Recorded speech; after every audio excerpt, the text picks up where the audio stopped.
बचपन में जब सुनता था कि हमारे जवान शहीद हो गए, कि आतंकवादियों ने उन्हें मार दिया, तो मेरे दिमाग में एक कहानी बन गई कि पाकिस्तान के लोग बुरे होते हैं।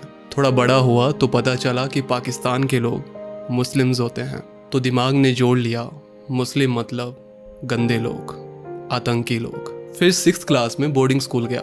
वहाँ पता चला कि एक क्लासमेट और 2 टीचर मुसलमान हैं। सच बोलूँ तो थोड़ी सी फट गई, डर लग गया।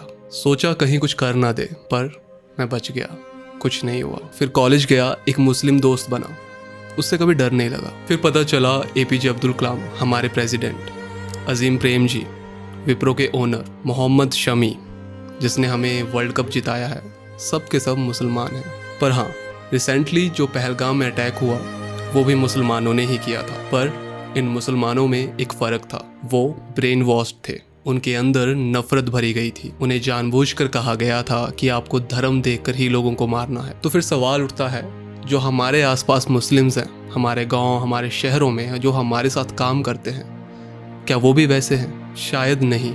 जस्ट अभी मैं एक स्टैंड अप कॉमेडी देख रहा था और वो करने वाला इंसान था जाकिर खान।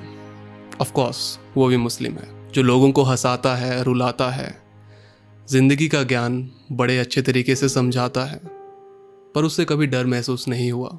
जिन्हें ब्रेन वॉश किया गया था वो कोई और थे। पर आज हमारा मीडिया वही काम कर रहा है, नफरत फैलाने का। एंड हो सकता है कि आपको महसूस नहीं हुआ हो कि वही नफरत आपके अंदर भर दी गई हो। फिर ये चीज़ बोली जाती है कि टेररिज्म का धर्म होता है और मुसलमान उसमें टॉप पे आते हैं। तो पहले इस टेररिज्म की डेफिनेशन को समझते हैं। 1984 दिल्ली की सड़कों पर हिंदुओं ने सिखों को मारा था, घर जलाए गए, लोग जिंदा जलाए गए। वो क्या था? वो टेररिज्म नहीं था। गांधी जी को जिसने मारा वो भी तो हिंदू था, नथुराम गोडसे। क्या उसे हम टेररिज्म नहीं कहते?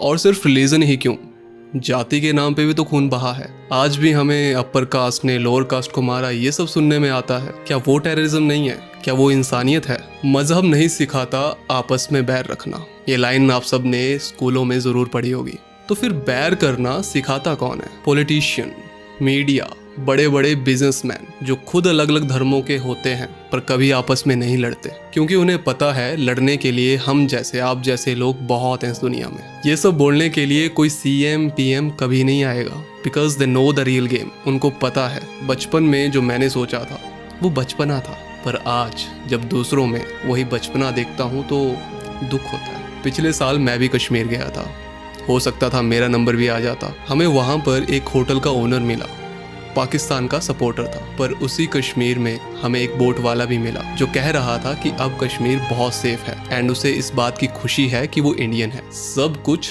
आपके हाथ में है, आप ही डिसाइड करते हो कि आपको नफरत वाली सोच रखनी है या इंसानियत वाली। And remember one theory, that is called influence theory. उसका मतलब ये है कि हमारे थॉट्स कभी हमारे होते ही नहीं हैं। हमारे थॉट्स, हमारे ओपिनियन डिसाइड होते हैं हमारे आसपास के इन्वायरमेंट से, हमारे मीडिया से, हमारे माँ बाप से, हमारे रिलीजन से, हमारे कल्चर से। इन सब चीज़ों को मिलाकर हम अपनी एक सोच बनाते हैं, एक धारणा बनाते हैं। तो जब कोई कुछ भी कहे तो उसे तुरंत सच मत मानो। मैं बोल रहा हूँ मत मानो, अपने दिमाग का इस्तेमाल करो और अगर हो सके तो इंसान को उसके धर्म या जाति से पहले इंसान की नज़रों से देखना शुरू करो।